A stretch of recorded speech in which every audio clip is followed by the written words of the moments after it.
Chapter 15. A Fishing Trip. The Fiji scattered to make ready for that night's feast. Some went to collect berries and fruit, others to search for roots and grubs. Fishing parties were hastily organized and dispatched to the choicest fishing holes in the swamp. The wee Fijis dispersed to gather forest flowers for which to decorate the meeting hummock. Soon only Aiden and Debro remained in the meeting spot. Debro wasn't the same brash, blustering fellow Aiden had first met in the bottom pasture. Aiden could tell he was struggling for words. At last, Debro spoke. Aiden, I never meant to cause you no trouble. Aiden smiled at his Fiji friend. Maybe a little trouble's just the thing I need, Debro, he answered. Civilizer life can get pretty boring. On the other hand, getting boiled or roasted or fed to alligators, that might be a little more trouble than anybody needs. I'm glad you were here to get me out of that mess. I didn't do right, Aiden. What are you talking about? You saved my life. That may be, but my first thought was to run away from a whooping. What you reckon would have happened to you if I really had run away? You wouldn't have really run away. How do you know that? Asked Debro. You got what it takes, Debro, said Aiden, grinning, even if you are a Fiji. For the first time since Aiden had arrived at the meeting hummock, a smile covered Debro's face. He clamped Aiden in a headlock and flipped him into a maha tree just to show how much he appreciated his kind words. Say, said Debro as he helped Aiden back down, how about we find one of them fishing parties? I've been believed some fishing would do me good. Aiden agreed, and the two boys headed for the main creek bed. The dry ground of the hummock soon ran out, and Aiden found himself slogging through the very swamp he was trying to avoid when he first fell in with Jonko and Rabo. Soon the sound of exuberant whooping echoed through the cypress trees. Sounds like Doino and Branco, said Debro, slowing down to listen. They must be over at Muscle Bend. They're the best fishermen you ever gonna meet. There's a catfish left in the creek. Doino and Branco can find him. Debro quickened his pace, energized by the whooping of the fishermen. Are they going to have enough poles for us? Asked Aiden. What kind of poles? Fishing poles. Nah, nah, nah. This is serious fishing. We ain't got time for fishing poles. Not when it's near about time for the feast already.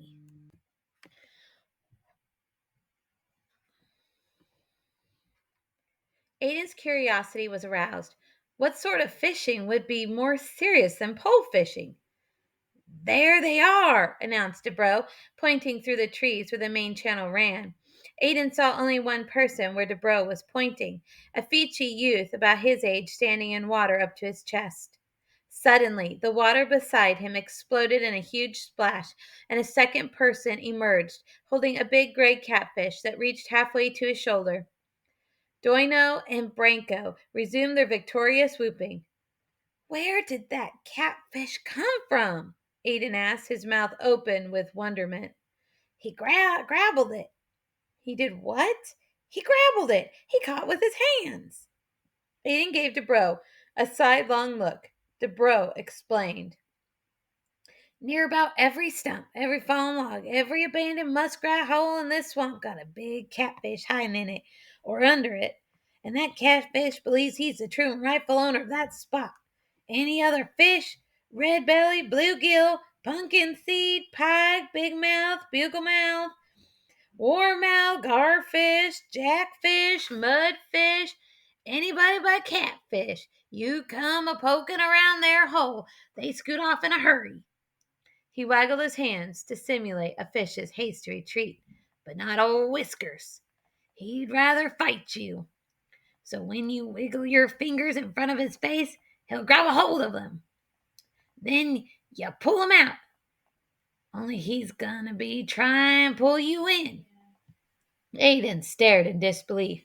Have you ever done it? Sure, answered Debro. All the time. He showed Aiden his forearm, scarred with the rasping jaws of many a catfish. Doesn't it hurt? Asked Aiden. Debro thought for a second. Yeah? he said with a chuckle. I reckon it does. Another loud splash drew away Aiden's attention. Branko had gone under water. Half a minute later, he broke the water's surface again. In his right hand, he gripped not another catfish, but a cottonmouth snake.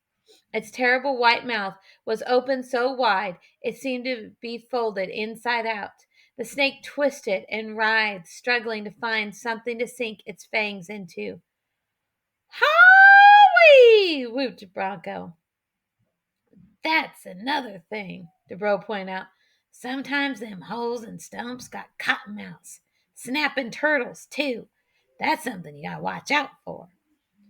Branko held the huge cottonmouth out where Doino could get a good look at it. Then, to Aiden's horror, Branko heaved the deadly snake into his fishing partner. Doino caught the snake like a hot potato and slung it into the woods in a single motion. Branko howled, laughing at his own joke. Doino didn't think it so funny to have a venomous snake thrown at him. You try and kill me? Doino bellowed. Put 'em up, Branko.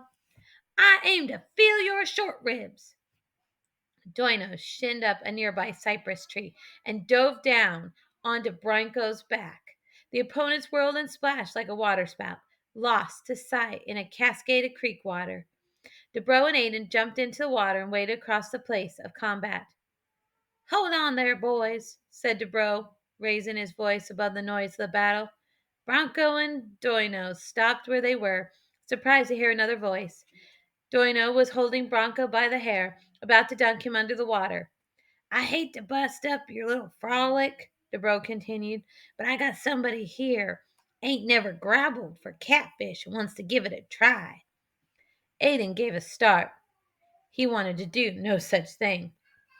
Oh, I don't know, he began. I don't think that'll be. Of course, sure, said Doino, releasing Branko and wiping his hands on his tunic.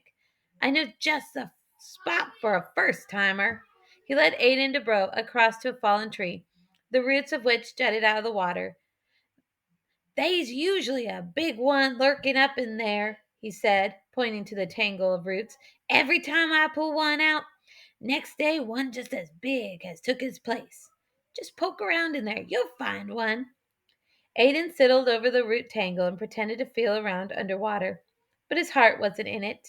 He had no desire to get bitten by a big catfish, and he certainly had no desire to get bitten by a snapping turtle or a cottonmouth. Nah, coached Doino. You won't never catch him that way. You gotta reach way down yonder. If you ain't ducking all the way under, you ain't reaching down deep enough. Doino, it seemed, genuinely wanted Aiden to succeed. Here, he said, I'll go down there with you and show you where to look. Doino dove underwater, and Aiden saw no choice but to go after him.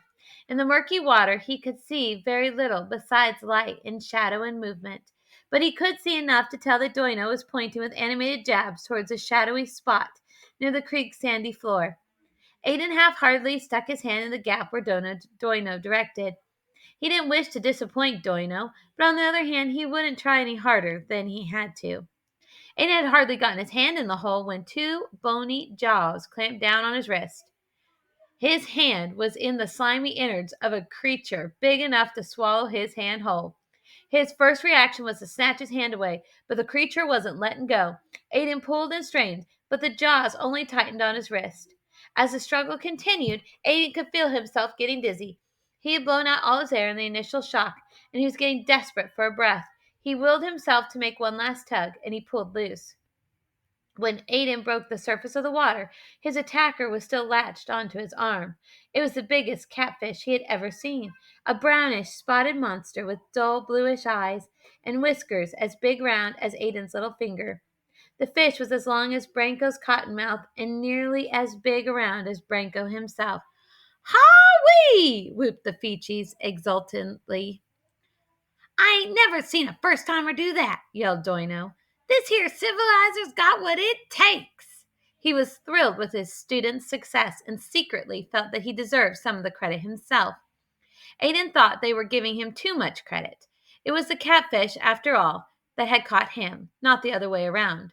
Nevertheless, the four fishermen marched their catfish triumphantly to the meeting hummock, where the festivities were just getting started.